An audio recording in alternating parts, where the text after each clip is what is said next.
Welcome to Prisca Theologia, Wisdom of the Seers. Today we are going to be discussing how syncretism shows that all things are connected, all sciences, faiths, religions, perspectives, and it's all through being able to be where we're at as human beings and our ability to be self-conscious and self-aware and self-reflective. And because of that, we are able to comprehend the mysteries of nature.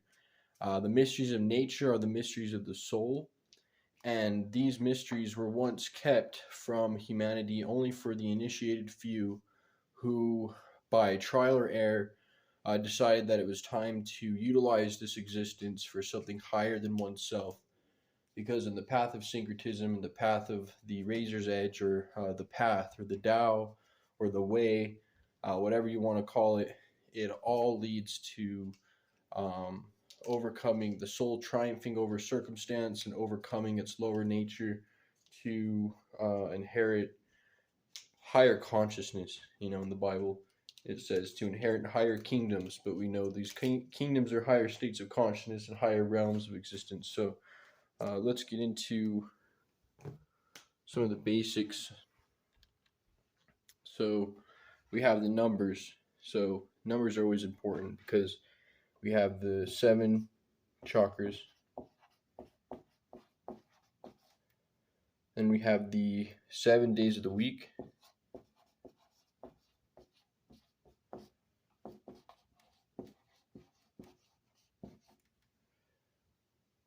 Okay, we have the 7 visible planets.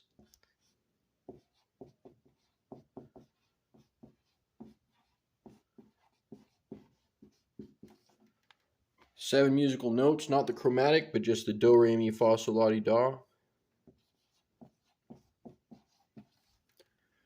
We know that 7 is a very aesthetic number, and 7 is always appearing in the stories and the myths. We have Snow White and the 7 dwarfs. We have the 7 chakras of the people of the Indus Valley who understood the nerve centers. And as we evolve, we understand more and more even the 7 colors of the spectrum. We have 7 colors of the rainbow.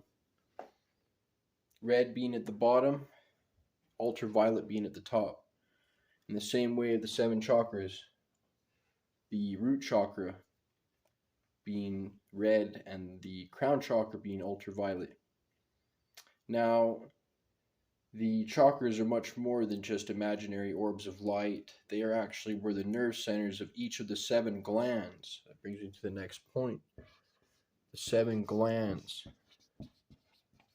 These 7 glands are where the nerves concoct and form and create a plexus. And we know that the physical is just a manifestation of the invisible. So you have the 7 chakras, which are the astral energy centers, which give form or birth to the physical, because all things from the invisible spiritual are what give cause and effect and vibrance to those of the visible. So here we have the 7 glands. So we have the pineal and pituitary in the brain, the thyroid gland in the throat, the thymus gland near the heart, and you have the adrenal gland in the solar plexus, and then you have the prostate, uterus, and the genital gland. Now, these are the 7 centers where energy expresses itself, and as a fully functioning human being, it was always wise to raise your serpent on the staff. There's the money sign. Everyone's right now, always looking to gain extra money or material means, but the money sign is much more than that. It is the serpent on the staff, because what we're supposed to do is be earning our potential, but that potential doesn't just come without, because as without, so within. The without is just a reflection of the within. So we have to raise the serpent on the staff. Why do we have to do that? Because it was said that Moses raised the serpent on the staff on his mission to save the Israelites from bondage of slavery from Pharaoh. It also says the Son of Man must be lifted up as Moses lifted the serpent up. And as well as, even though some of the fundamental Christians or traditional Christians of today hate on the 7 chakra systems of the Hindu or the Indus Valley, however, There's no need anymore.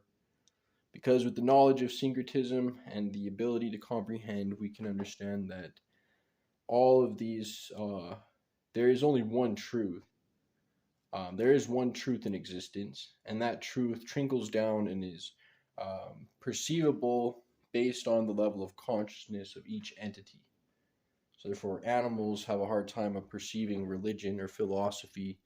Human beings are the only ones that are capable of being philosophical. So, we have to master all 7 of these. 7 days of the week. We keep going on these 7 days. Every 7 days, there's a cycle. Every 7 days, we go through the 7 planets, the 7 visible planets, each one corresponding to a note, each one corresponding to a chakra, each outer part, a part of you. Something up there, depending on how it was placed, is allowed the deity or creator, God, to help manifest your particularity in a way that allows you to be in this universe as an individualized being and having to participate in the days of the week. Monday for the moon, Tuesday for Mars, Wednesday for Mercury, and so on forth. Each day was connected to one of these planets, and one of these planets being connected to one of the chakras. So it was said that, as we descend the 7 planes of existence, which is Jacob's ladder, on an external or internal point, the soul descends and is split into Adam and Eve as it descends down into matter. And then it gains self-cognizance. Once you gain full cognizance, and the lion and the lamb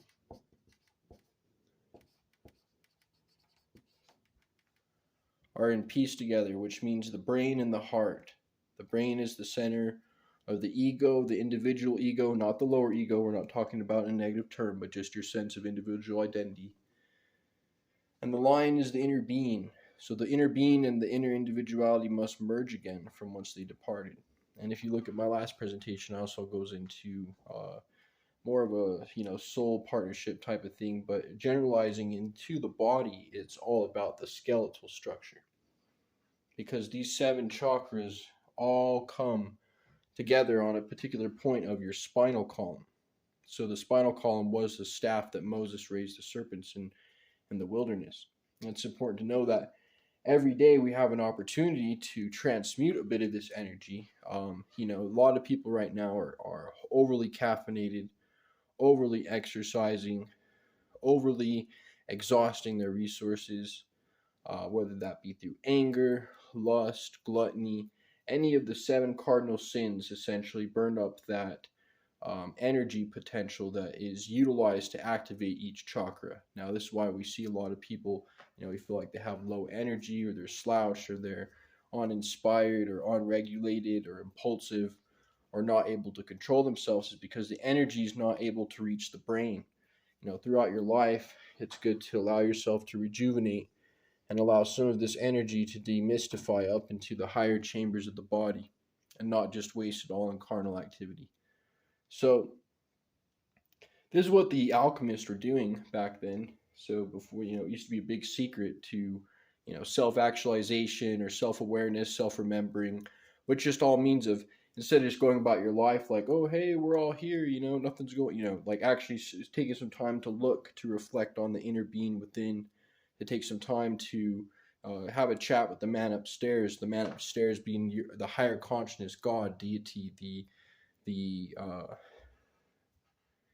the one who manages, or the complete abstract consciousness in which we're all cut from. As in the last video I said, there's only one mind. All our minds are cut from the cloth. And then those minds, don't forget, minds can depart from God. God is in all, but not all are in God. So as physical entities, especially as we get into the lower planes of matter, we get into the infernal realms, which are realms of monotony and boredom. These realms tend to be more restrictive and harsh, so therefore you're not able to function correctly. So in order to ascend, you always have to be learning how to progress, because the soul's destiny is eternal immortal progression for eternity, and full intelligence, individualized consciousness to forever in quality the same as the creator, but in quantity not the same. So there always be the premium subordinate. We're just the subordinates. We're the servitors, the individualized consciousness, because our egos have to manifest in a form on each of these planes of existence. Just you could die in the physical realm, and you're either going up or down. So if you're going up, you still have to manifest in a form. You're not going to just be a floating head floating out in space, or what they would term space, if you even believe in such a thing, as there is, space is just prakriti.